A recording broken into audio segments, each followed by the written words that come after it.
మీ business ఏదైనా మీ ఊర్లో promotion చేయాలంటే అది సుమన్ టీవీతోనే సాధ్యం. ఇప్పుడే సంప్రదించండి.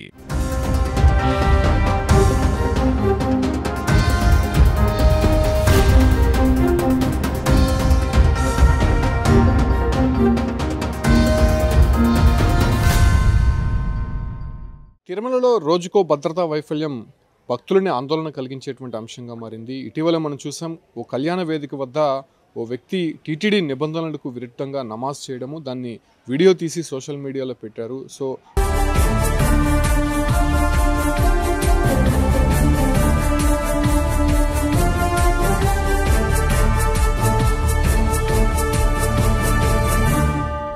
అది మరొక ముందే ఏదైతే భక్తులకి భద్రత కల్పించాల్సినటువంటి పోలీసులే ఫుల్గా మద్యం సేవించి తిరుమల నిబంధనలను పూర్తిగా పక్కన పెట్టి ర్యాష్ డ్రైవింగ్ చేస్తూ అక్కడ ఉన్నటువంటి భక్తులని స్థానికులని భయాందోళనకు గురి చేశారు.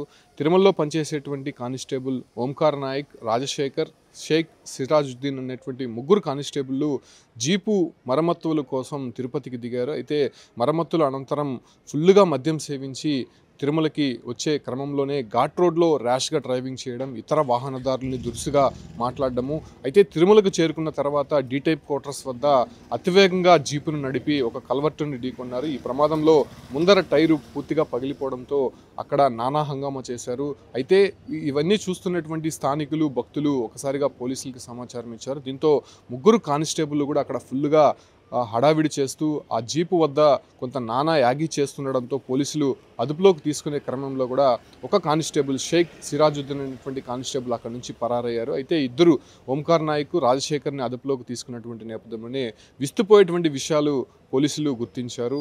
వాళ్ళని ఏదైతే బ్రీత్ అనలైజర్ ద్వారా టెస్ట్ చేస్తే దాదాపు 300 పాయింట్లకు పైగా వచ్చినట్టయితే తెలుస్తోంది. అయితే అంత ఫుల్గా మద్యం సేవించి తిరుమలకి ఎలా వచ్చారు, కింద పోలీసులు అయితే మాత్రం ఎందుకు వాళ్ళని తనిఖీ చేయలేదనేటువంటి విమర్శలు వినిపిస్తుంది. అది కూడా తిరుమల నిబంధనలు తెలిసి తిరుమలలో ఎలాంటి మత్తు పదార్థాలు సేవించకూడదు, తీసుకురాకూడదని తెలిసినా కూడా సాక్షాత్ పోలీసులే ఈ రకంగా ఫుల్గా మద్యం సేవించి తిరుమలకి చేరుకోవడం, ఆ యొక్క ఏదైతే స్థానికులు భక్తులు ఉండేటువంటి ప్రాంతంలో ర్యాష్ డ్రైవింగ్ చేయడం, అదే రకంగానే జీపుని కల్వర్టుకి ఢీకొని అక్కడ నానా యాగి చేయడంతో ఒక్కసారిగా అక్కడ ఉన్నటువంటి వారంతా కూడా షాక్ తిన్నారు. అసలు ఏం జరుగుతుందో తెలియనటువంటి పరిస్థితి. ఎవరైనా వాళ్ళని మాట్లాడించే ప్రయత్నం చేస్తే నానా బూతులు తిడుతూ ఇక్కడ నుంచి వెళ్ళిపోండి అంటూ వాళ్ళు చాలా దురుసుగా ప్రవర్తించినటువంటి తీరు అక్కడ అందరినీ కూడా ఆందోళన కలిగించింది. అయితే నిన్న దాదాపు 6 గంటల ప్రాంతంలో పోలీసులు వాళ్ళని అదుపులోకి తీసుకున్నటువంటి నేపథ్యంలోనే ఒక వ్యక్తి ఇప్పటికే పరారీలో ఉన్నట్టయితే తెలుస్తుంది. అయితే రాజశేఖర్, ఓంకార్ని విచారించినటువంటి నేపథ్యంలోనే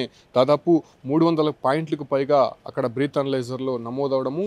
అయితే ప్రస్తుతం ఈ యొక్క అంశం తిరుమల వ్యాప్తంగా కూడా కొంత సంచలనంగా మారింది. ఈ నేపథ్యంలోనే అటు ఏదైతే ఉన్నతాధికారులు స్పందించి ముగ్గురిని కూడా సస్పెండ్ చేస్తున్నట్టు ఇప్పటికే ఉత్తర్వులు జారీ చేశారు.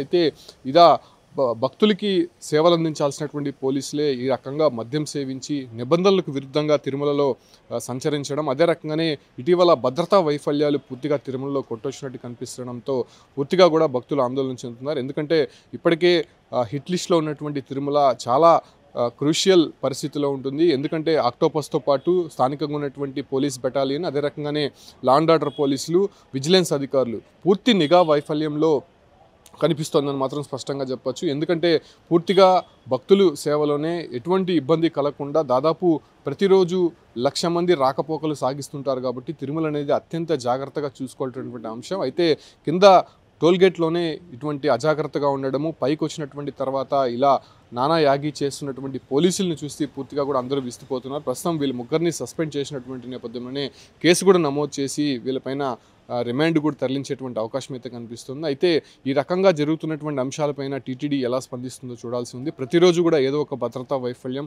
కొట్టొచ్చినట్టు కనిపిస్తుంది. భక్తులు నేరుగా భద్రతా సిబ్బందికి సమాచారం ఇచ్చేంత వరకు వాళ్ళు కనుగొనేటువంటి పరిస్థితి అయితే కనిపించట్లేదు. పూర్తిగా నిఘా వ్యవస్థలో ఉన్నటువంటి టీటీడీ అటు సీసీ కెమెరాలు కావచ్చు, లేదంటే అక్కడ ఉన్నటువంటి డ్రోన్ సిస్టమ్ కూడా ఉపయోగించి ఎక్కడా కూడా భద్రతా వైఫల్యానికి విఘాతం కలగకుండా చూస్తున్నామని చెప్తున్నప్పటికీ పోలీసులు ఇలాంటి వైఫల్యాలు తరచూ జరుగుతూనే ఉన్నాయి. దీనిపైన టీటీడీ ఎలా స్పందిస్తుందో చూడాల్సినటువంటి అంశంగా మారింది.